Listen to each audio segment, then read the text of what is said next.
Senhores vereadores, como é uma declaração de voto, né, nós não podemos ter o privilégio de pedir o à parte, mas colaborando às falas dos nossos colegas vereadores e vereadora, da importância dessa discussão de trazer o amparo do Conselho Tutelar a poder garantir os direitos das nossas crianças e adolescentes, dessa extrema importância destes dois conselhos.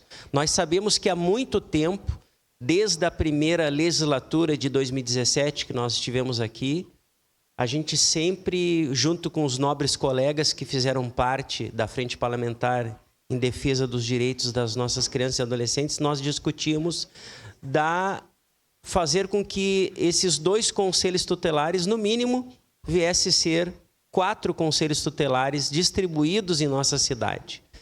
Mas não só isso.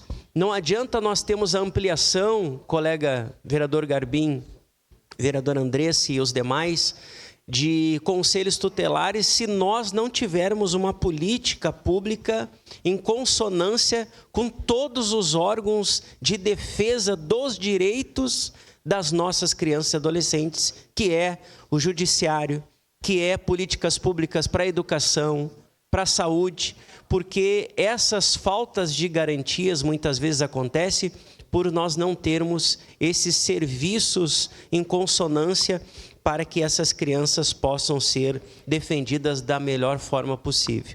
Nós sabemos da importância dos conselheiros tutelares, mas também sabemos a dimensão e as problemáticas que enfrentam por muitas vezes não poder fazer com que esses direitos dessas crianças e adolescentes consiga ser externado de uma forma mais ampla por conta desses serviços que precisam interagir. Então, no momento oportuno, estarei votando favorável. Obrigado, presidente. Obrigado, vereador. Encerradas as declarações de voto.